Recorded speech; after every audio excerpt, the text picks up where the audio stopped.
마트에서 장을 보다가 문득 이런 생각이 들 때가 있습니다. 이거 있으면 편할 것 같은데, 그래서 장바구니에 담습니다.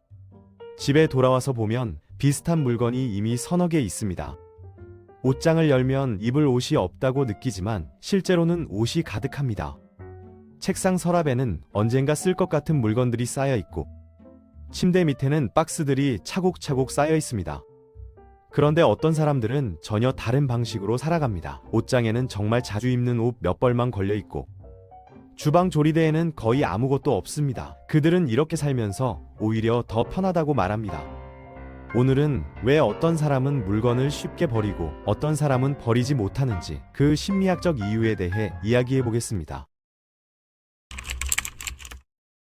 물건을 버리지 못하는 심리부터 살펴보겠습니다. 여러분이 오래된 옷을 버리려고 할 때 이런 생각이 듭니다. 언젠가 입을 수도 있는데 아직 멀쩡한데 버리면 아깝잖아. 이거 산다고 돈 주고 샀는데. 이런 생각이 드는 순간 다시 옷장에 넣게 됩니다.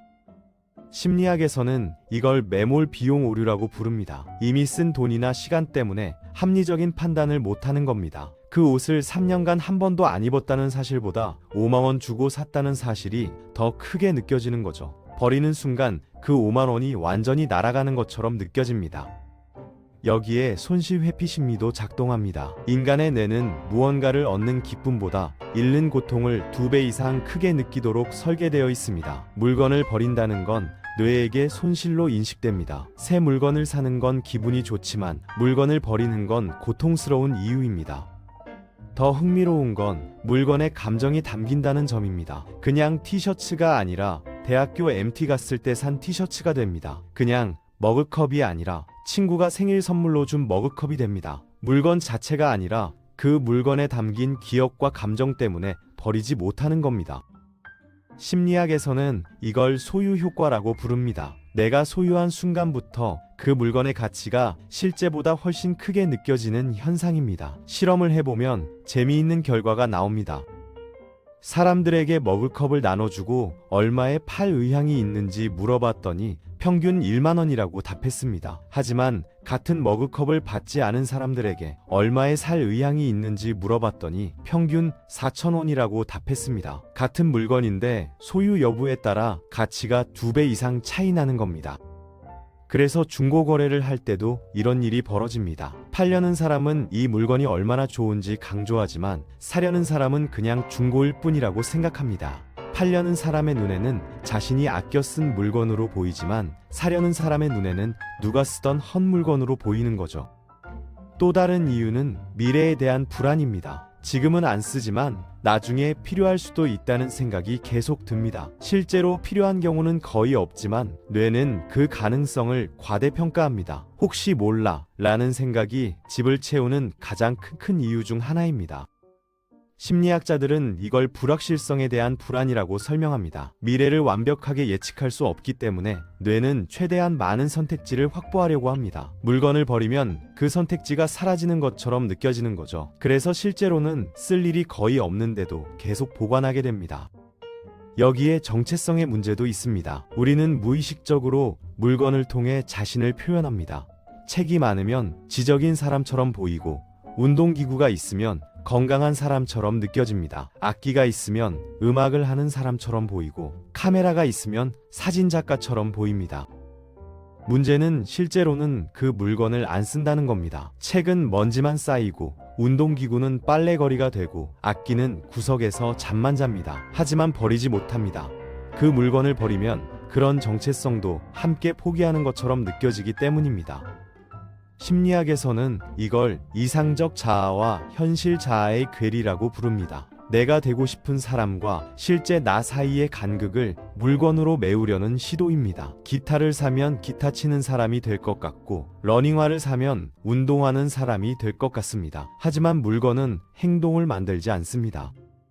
그렇다면 미니멀리스트들은 어떻게 다를까요? 그들의 뇌는 완전히 다른 방식으로 작동합니다. 먼저 미니멀리스트들은 물건이 아니라 공간을 봅니다. 물건을 버리면 뭔가 잃는다고 느끼는 게 아니라 공간을 얻는다고 생각합니다. 같은 행동인데 프레임이 완전히 다른 겁니다. 일반적인 사람은 옷장을 보면서 이 옷들을 어떻게 정리하지? 라고 생각합니다. 하지만 미니멀리스트는 이 공간을 어떻게 활용하지? 라고 생각합니다. 물건이 주인공이 아니라 공간이 주인공인 겁니다. 또한 미니멀리스트들은 유지 비용을 계산합니다. 물건 하나하나가 공간을 차지하고 정리해야 하고 관리해야 한다는 걸 압니다. 겉보기에는 공짜로 보관하는 것 같지만 실제로는 계속 비용이 발생하는 겁니다. 예를 들어 옷 한 벌을 보관하려면 옷장 공간이 필요합니다. 그 공간이 쌓이면 더 큰 집이 필요합니다. 물론 이건 극단적인 계산이지만 미니멀리스트들은 이런 식으로 생각합니다. 공짜로 보관하는 게 아니라 계속 비용을 지불하고 있다는 걸 아는 거죠. 그래서 정말 가치 있는 물건만 남기려고 합니다.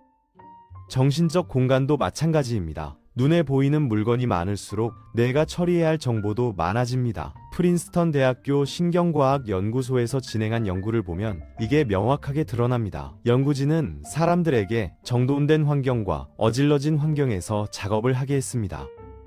결과는 놀라웠습니다. 어질러진 환경에 있는 사람들은 집중력이 떨어지고 스트레스 호르몬인 코르티솔 수치가 높게 나타났습니다. 시각적으로 복잡한 환경은 뇌에 계속 자극을 주고 그게 피로로 이어지는 겁니다.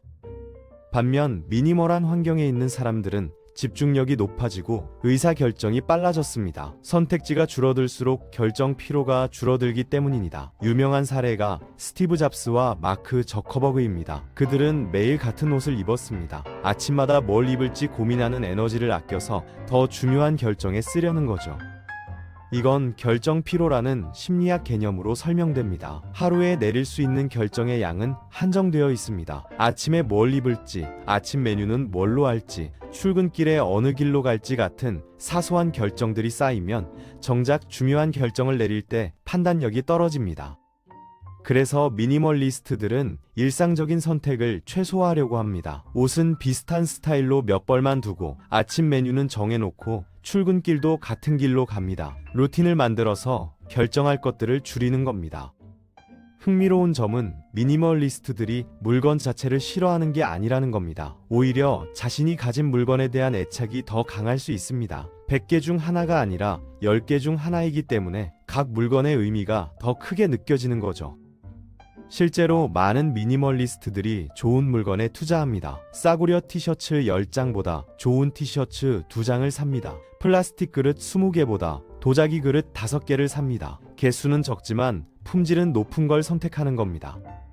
그래서 미니멀리스트들은 물건을 살 때도 훨씬 신중합니다. 정말 필요한가, 정말 좋아하는가, 오래 쓸 수 있는가를 계속 따집니다. 충동 구매가 줄어들고 만족도는 높아집니다. 적게 사지만 더 잘 사는 겁니다. 여기서 많은 사람들이 오해하는 부분이 있습니다. 미니멀리즘이 무조건 적게 가지는 게 목표라고 생각하는 겁니다. 하지만 실제로는 그렇지 않습니다. 미니멀리즘의 핵심은 의도성입니다. 내가 왜 이걸 가지고 있는지 알고 있는 상태입니다. 어떤 미니멀리스트는 책을 수백 권 가지고 있을 수 있습니다. 하지만 그 책들은 전부 읽었거나 읽을 예정이고 각각의 가치를 알고 있습니다. 반면 어떤 사람은 책이 10권밖에 없어도 그게 그냥 쌓여 있을 뿐이라면 미니멀리즘이라고 할 수 없습니다. 진짜 미니멀리즘은 개수의 문제가 아니라 관계의 문제입니다. 내가 가진 물건들과 어떤 관계를 맺고 있는가, 각 물건의 존재 이유를 알고 있는가, 이게 핵심입니다. 또 다른 오해는 미니멀리스트들이 인색하거나 구두쇠라는 겁니다. 실제로는 정반대인 경우가 많습니다. 물건에 돈을 덜 쓰는 대신 경험에 더 많이 씁니다. 여행을 가거나 좋은 식당에서 식사하거나 공연을 보는데 돈을 씁니다. 코넬 대학교의 심리학자 토마스 길로비치는 20년간 행복에 관한 연구를 진행했습니다. 그의 연구에 따르면 물질적 구매보다 경험적 구매가 더 큰 행복을 줍니다. 새 가방을 사는 기쁨은 금방 사라지지만 여행의 기억은 오래 남습니다. 왜 그럴까요? 물질적 구매는 비교의 대상이 되기 쉽습니다. 내 가방보다 더 좋은 가방을 본 순간 만족도가 떨어집니다. 하지만 경험은 비교하기 어렵습니다. 내 여행과 다른 사람의 여행을 직접 비교할 수 없으니까요. 또한 경험은 우리의 정체성 일부가 됩니다. 물건을 사도 나는 여전히 나지만 새로운 경험을 하면 내가 조금 변합니다. 제주도에 다녀온 나와 안 다녀온 나는 다른 사람입니다. 새로운 걸 보고 느끼고 배웠으니까요. 미니멀리스트들은 이걸 본능적으로 압니다. 그래서 물건보다 경험에 투자하는 겁니다. 옷 한 벌 사는 돈으로 전시회를 보러 가고 가전제품 사는 돈으로 여행을 갑니다. 같은 돈으로 더 오래 남는 행복을 사는 거죠. 그런데 여기서 재미있는 현상이 나타납니다. 미니멀리즘을 시작한 사람들이 처음에는 물건을 버리는 데 집중하지만 시간이 지나면서 다른 걸 깨닫게 됩니다. 정작 문제는 물건이 아니라 습관이었다는 걸 말입니다.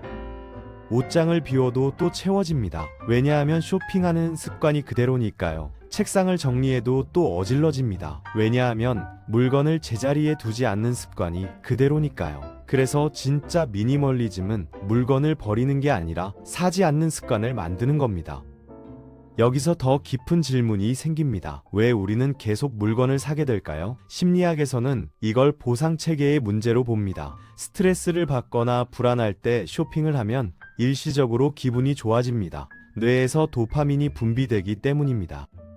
하지만 이건 진짜 문제를 해결하는 게 아닙니다. 불안의 원인은 그대로인데 물건만 늘어나는 겁니다. 그래서 어떤 사람들에게 쇼핑은 일종의 회피 전략이 됩니다. 진짜 마주해야 할 감정을 물건으로 덮어버리는 거죠. 직장에서 스트레스를 받아서 쇼핑을 합니다. 친구와 싸워서 기분이 안 좋아서 쇼핑을 합니다. 미래가 불안해서 쇼핑을 합니다. 쇼핑하는 순간에는 기분이 좋아지지만 집에 돌아와서 보면 또 물건만 늘어나 있습니다. 이걸 심리학에서는 감정 조절 실패라고 부릅니다. 감정을 건강하게 처리하는 대신 물질적 보상으로 회피하는 겁니다. 문제는 이게 장기적으로 효과가 없다는 겁니다. 오히려 빚이 늘고 공간이 좁아지고 스트레스는 더 커집니다. 미니멀리스트들이 물건을 적게 가지면서 느끼는 가장 큰 변화는 바로 이겁니다. 더 이상 물건으로 감정을 해결하려 하지 않게 된다는 겁니다. 불안하면 불안한 이유를 찾아보고, 외로우면 사람을 만나고, 지루하면 새로운 걸 배웁니다. 물건이 아니라 행동으로 해결하는 거죠. 실제로 많은 미니멀리스트들이 비슷한 이야기를 합니다. 처음에는 그냥 집을 깔끔하게 만들고 싶어서 시작했는데 나중에는 삶 전체가 단순해졌다고요. 불필요한 약속도 줄이고 의미 없는 관계도 정리하고 하기 싫은 일도 거절하게 됐다고 합니다. 이건 우연이 아닙니다. 물리적 공간을 정리하면서 심리적 명료함도 함께 생기는 겁니다. 내가 뭘 원하는지, 뭐가 중요한지, 뭘 버려야 하는지가 점점 명확해집니다. 물건을 버리는 연습이 인생에서도 적용되는 거죠. 한 가지 더 흥미로운 연구 결과가 있습니다. UCLA의 인류학자들이 32가구의 집을 4년간 관찰했습니다. 그들은 각 가정이 소유한 물건의 개수를 세고 가족 구성원들의 스트레스 수준을 측정했습니다. 결과는 명확했습니다. 물건이 많을수록 특히 엄마들의 코르티솔 수치가 높았습니다. 물건이 많으면 정리할 것도 많고 관리할 것도 많고 찾을 것도 많습니다. 그게 전부 정신적 부담으로 작용하는 겁니다. 반대로 물건이 적은 가정은 스트레스 수준도 낮았고 가족 간 대화 시간도 더 많았습니다. 물건을 정리하고 관리하는 시간이 줄어드니 사람과 보내는 시간이 늘어난 겁니다. 그렇다면 모든 사람이 미니멀리스트가 되어야 할까요? 전혀 그렇지 않습니다. 어떤 사람들은 물건이 많은 환경에서 더 창의적이고 편안합니다. 각자의 물건이 영감을 주고 안정감을 주기 때문입니다. 작가나 예술가들 중에는 오히려 물건이 많은 작업실을 선호하는 사람들이 많습니다. 책, 잡지, 오브제, 자료들이 가득한 공간에서 영감을 얻는 거죠. 이런 사람들에게 텅 빈 공간은 오히려 불안하고 답답하게 느껴질 수 있습니다. 중요한 건 물건의 개수가 아니라 통제감입니다. 내가 물건을 통제하는가, 아니면 물건이 나를 통제하는가. 옷장이 터져도 내가 원하는 옷들로 가득하고 각각을 자주 입는다면 문제 없습니다. 하지만 옷은 많은데 입옷이 없다고 느낀다면 그건 물건이 나를 통제하고 있는 겁니다. 또한 상황에 따라서도 다릅니다. 20대에는 다양한 경험을 하면서 물건이 늘어나는 게 자연스럽습니다. 새로운 취미를 시도하고 다양한 스타일을 실험하는 시기니까요. 하지만 40대, 50대가 되면 내가 뭘 좋아하는지 확실해지고 자연스럽게 물건도 줄어듭니다. 아이가 있는 가정도 다릅니다. 아이들은 성장하면서 필요한 물건이 계속 바뀝니다. 장난감, 옷, 책, 학용품이 계속 늘어납니다. 이럴 때 극단적인 미니멀리즘을 추구하면 오히려 스트레스만 커질 수 있습니다. 그래서 미니멀리즘은 절대적 기준이 아니라 상대적 개념입니다. 나에게 맞는 수준을 찾는 게 중요합니다. 어떤 사람에게는 책 30권이 많은 거고, 어떤 사람에게는 책 300권이 적당한 겁니다.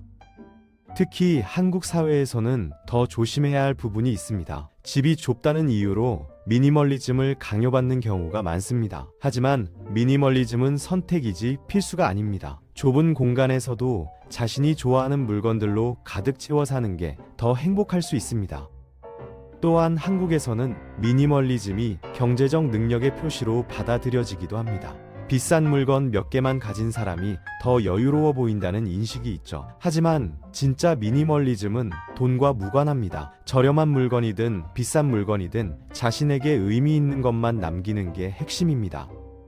미니멀리즘을 시작하고 싶다면 한 가지만 기억하세요. 한꺼번에 다 버릴 필요는 없습니다. 작은 서랍 하나부터 시작해도 됩니다. 1년간 안 쓴 물건을 박스에 담아서 3개월 보관했는데도 찾지 않는다면 그건 정말 필요 없는 겁니다.